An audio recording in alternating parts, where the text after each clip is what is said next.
if they have any strats, because as far as I can tell, they brought out the Metagross already, and I do. If Komai watched the matches, they would have seen the Metagross. So this is not something that would be a surprise. They've seen the Alolan Raichu, which is also something that is quite a surprise. I don't believe there's any other team that has really played Alolan Raichu on the main stage. I did remember seeing one on the B stage, but it's not a popular Pokemon at the moment. I do think it is a very selective choice. And I mean, it worked out for Talon, but I don't think in this particular case, Alolan Raichu is the solution here.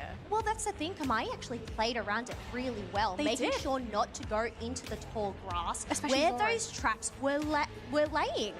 You could see they completely avoided that tall grass right next to Rayquaza, where there were 3 of those Electro Balls waiting in tow to try and catch out someone. So I think that awareness from Komai, we definitely have to make note of that, and whether Talon are going to go in and bring something else to the table, because it didn't end up working out. But one thing I did want to note as well, we actually saw up on the screen, MVP, Toast, Zoroark. Now we have seen a few respect band here today. A Talon thinking that Zoroark was too much of a threat that last round. I don't think it would be too much of a stretch to ban the Zoro if they feel it was one of the main reasons they lost that game. I don't. What do you think? Do you think it was? No? So I think in that last game, I don't think Zoro is the reason why they lost. Zoro did play well, okay? Zoro played well, absolutely played fantastically. But I don't think that particular Pokemon really caused issues for Talon. It was just a collective effort by Komai. Yes. Okay. And Talon and Zoro was sort of just part of that collective effort. So I think it's Talon. Are you maybe going to consider putting yourself in a situation, you can either remove Zoro, but you're going to be letting another Pokemon through, or you give the Zoro away and pick up a Pokemon that can deal with the Zoro. Honestly, it just becomes so complicated. We have over 70 Pokemon on the Pokemon Unite roster, so you know you only have those 4 bands, 2 bands for each team. Really, it's really just so difficult to try and make these decisions. It's an art. They gotta just deliberate, see what was too much of a threat. Are they going to stick with these same bands that they had last time? We know that Ho-Oh was obviously kept out of the field there. I feel like Ho-Oh is probably one of the ones that you want to ban, especially if you are not in that first pick position. Yeah. You know, I think another Pokemon that's probably going to be banned again, because I do believe it was banned the first round, Rapidash. Yeah? I don't think Rapidash makes it through. No? I kind of feel like Rapidash is a Pokemon where if you want to go for Zoro again, Rapidash actually deals with it rather well. You can play that game of dance and tag with the Zoro as that Rapidash, and you have a Unite that can really mess with the Zoro as well. Yeah. So you think, I mean, look is bad enough. We'll get locked down into that Rapidash Unite as well, and that coming and charging at you. Yeah, I mean, it is obviously a bigger field to try and maneuver, but yeah, it is definitely such a nuisance. So we'll have to see whether Rapidash is going to land itself in that Banjal once again, or whether it'll be end up landing out on the field. But well, Komai Esports, we're talking about how much is on the line for this team. If they are able to take this to a 2-0 against Talon, well, is that going to give him that second spot for day 2? So I kind of want to go back to draft talk, because it just occurred to me. Let's say we ban Zoro and you're on the side of Talon. What are you letting through? Ooh, that's a good question. Because you have to let something through, right? So you have to think, okay, what can we deal with that is less of a nuisance compared to Zoro? I don't know, to be honest. Because I feel like there's so many. There's so many options. But I feel like, you know, at this point in Pokemon Unite, as we said, there is such a big roster, so many choices.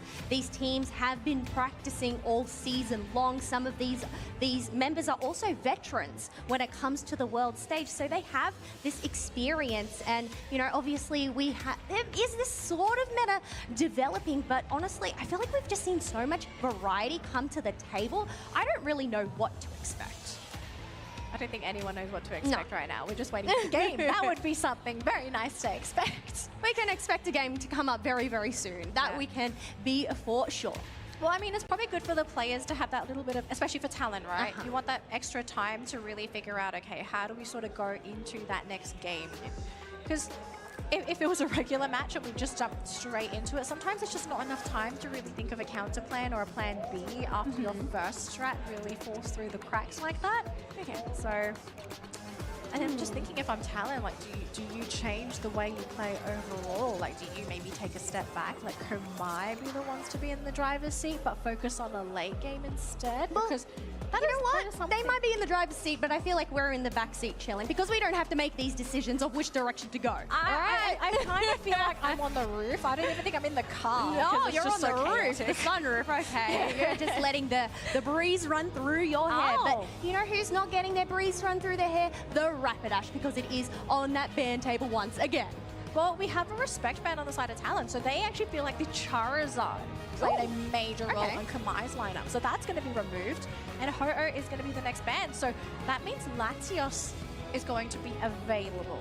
True. And is this something Komai is looking at, or is this going to be something Talon is looking at? And Komai insta-grabs the Latios. And I don't think this is not a surprise. It was available, and a lot of teams, they still value this Pokemon.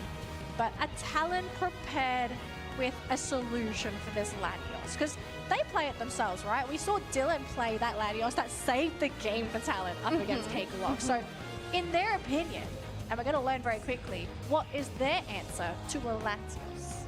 Crustle?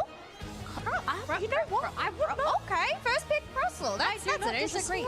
Yeah, No, seriously? You think that's a good answer to Latios? I don't know about good answer to Latios, but I love this Pokemon in general as a defender. It is so useful in a lot of compositions. I want to know the build. Is it going to be the usual X-Scissor Rock Tomb, or are we going to be seeing some funky stuff? Ooh, I don't know if Stealth we'll Rock? end up seeing any funky stuff. No Stealth Rock? Look, Rock Tomb Stealth Rock can actually be really effective, but no.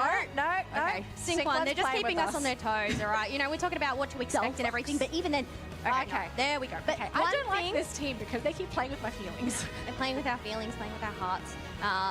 But no, it looks like Mewtwo, Clefable, two Pokemon that we have already seen today. But because of these picks, it means they are giving up the Zoroark once again. So whether Toast is able to get online as we saw last time and make that impact, but Potato on the Garchomp, I know this is one of their most favorite Pokemon to play. So I'm really excited to see Garchomp hit the field. I have to say, interesting choice to go back to the Alolan Raichu here on the side of Talon. So obviously Dylan, he's going to be taking that Mewtwo, which means Sync One is back on the Alolan Raichu central lane again. I mean, Komai's already played against this. They kind of know how to deal with it, but Don't go on the tall grass. don't go on the If you're tall grass. squishy. Squishy. I think if I'm Talon, you kind of have to play this differently though, because their composition, this game, is vastly different compared to the last game. Okay, but if there is one thing to stop down this Zoroark, Clefable, Gravity, that is the strategy, right? Lay down the gravities at that right time, allow them to interrupt the combinations that Toast will bring, but that's the thing, the experience that they have going up into a Clefable, we'll have to see. They're obviously experienced in terms of dealing with the Alolan Raichu, not going into the tall grass, but timing is definitely going to be key here for Kai. It is going to be key, but I think another thing is, do they want to pick Gravity for this Clefable? Because if you pick Gravity, you're giving up Follow Me. But I feel like Gravity into Zoroark, into Heavy Slam Snorlax, I feel like it would have to be a Gravity pick here. Even then, to go and interrupt Zante on the Latios if they end up going with this Dragon Pulse moveset. We'll have to wait and see. Even a Dragon Rush Garchomp. But you know what? Heading on into game number 2, Komai Esports are 1-up against Talon. Are they able to do a 2-0 sweep, or a Talon able to bring this to a round 3? We'll have to wait and see, because we are going to have a quick pause. Uh-oh. Okay. Unfortunately, I do believe we have run into another issue here, folks. So I am super sorry about this. Please bear with us as we do sort of try and deal with this tech issue, because we don't want to pause these games either. But if a pause happens, it is very necessary. So please stay with us. We will be jumping into the game as soon as it's ready, but yeah, we do apologize for some of the tech issues that have been happening here on the main stage. Sometimes it just happens and you kind of got to deal with it. Yeah, I mean, look, it's something that we deal with, but while we do have this downtime, I guess we can talk about these teams and flesh them out a little bit more. So one of the things I love to do is talk about the history of these players, these teams. So as I mentioned, while we have the two rookies being Narami and Toast on the side of Komai Esport, they actually have a veteran player on their side. So Zante, they actually haven't been on the world stage since 2022. Oh, so wow. This is their comeback, I guess, onto that stage, which is actually pretty cool. It's pretty cool, and I wonder if there's just maybe this feeling of nostalgia coming back, because it's like, oh, I'm back at the main stage, you know? I'm here for the World It's obviously a different look from what it looked like in a different venue. I mean, I've got to say, the stage looks incredible though, doesn't it? The stage looks great. The venue itself is just packed with not just Unite, we've got plenty of other games here as well. At the Pokemon World Championships, we have VGC, we have Pokemon Go and TCG happening simultaneously as well. So all these games are happening whilst we're doing Unite, but it looks like we are back in the game, Kel. Back to the action for Pokemon Unite as we have Potato chipped away. Is forced to use that eject button to get away from Lance on that Zacian. So lane-wise, it looks like the priority for both teams is that bottom lane. So up top, it's a bit of a stalemate as both teams are going to more or less tie up there. But down bottom, though, we are starting to see some movement. The Zoro and the Alolan Raichu are down there to provide assistance to try and give their teammates as much of an advantage as possible. And this is one of the most annoying things about the Alolan Raichu. You just plant those Electro Balls there. Oh my gosh! Oh my goodness, the steal! But, oh, was that worth it? Zoro just exploded. What even happened? Was that the Electro Balls? Did they just dive in at the wrong time? Oh my gosh. Okay, if I'm not mistaken, originally there was one Electro Ball, and then as he dove in, another one flew in. So it was just horrible timing. Yeah, we're saying timing is key, okay? You got to make these decisions there, but you know what? Because of that mishap, we do have Talon who have the points advantage so far in this early game, 8 points to 40, as we do have both of these members just tussling it out for whatever wild Pokemon is available so far. Taking up base because these birds are about to spawn here in that central area. The RBX is ready with that Crustle, and oh my goodness, RBX didn't even get to move. Oh, the timing from that Dragon Claw coming out from the Gap Bite. Perfect. Chef's kiss. Absolutely denied Talon there. Did you say Chef's kiss from Snorlax? Oh, wait, what? The Chef's. We just saw the Gap Bite get knocked out by the Zacian. Okay, we missed that. Oh, but there we go. Oh, Sync 1 not giving up, making sure to secure themselves another KO onto that Suicune, heading up onto that top path, but Snorlax is there, ready to defend those pads. So Sync 1 unable to empty out those 29 points, but once again, this is a strat that Alolan Raichu brings, setting up these Electro Balls. That way they can just burst these Swablu's and Altaria in an instant. It's just such an annoying matchup to go into, especially if you're a physical attacker, which is what the Zoro is. And not even just the Zoro, it's also the Garchomp. You really have to worry about those Electro Balls because they just do so much damage.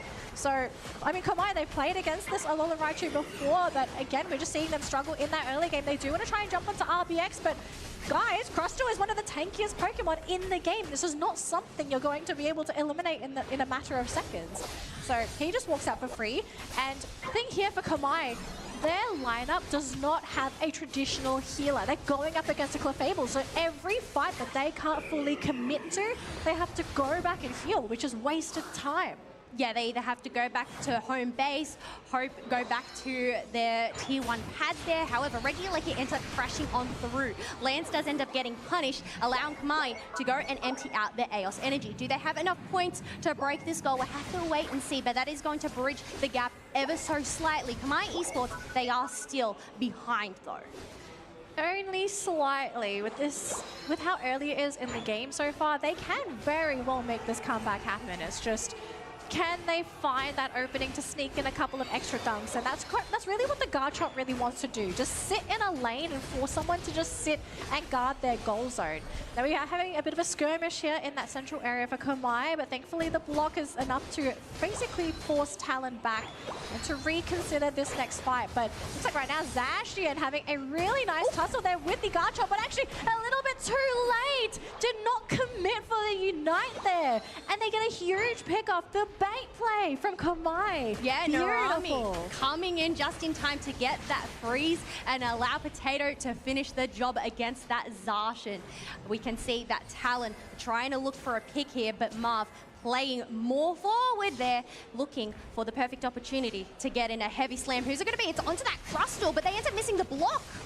Yeah, they do have the Rock Tomb. So look at how Komai is playing. After seeing the Rock Tomb on RBX, they are playing so far back because they are so afraid of being caught. Now the Garchomp, they did try to go for the catch. They do use the Unite there from the Mewtwo. And it did lock down that Garchomp. He gets eliminated on that goal zone. We have a pretty big dive here happening by the Mewtwo, who did just overstep their bounds, and they will trade that 1-for-1. But a tier 1 goal zone does go down in favor of Talon. So slight victory there for Talon, but if they can get that Reggie Alecki, then this victory becomes ever so bigger. Well, yeah, that's going to be a massive distraction for Komai that is going to be heading towards that tier 2 pad. But if there is one thing for certain, Zacian can shred up objectives, but a Garchomp can also shred those up pretty quickly as well. We do have that basement Reggie still waiting to be taken, but Komai, they're preoccupied right now, trying to deal with Reggie Alecki and whoever else is coming their way.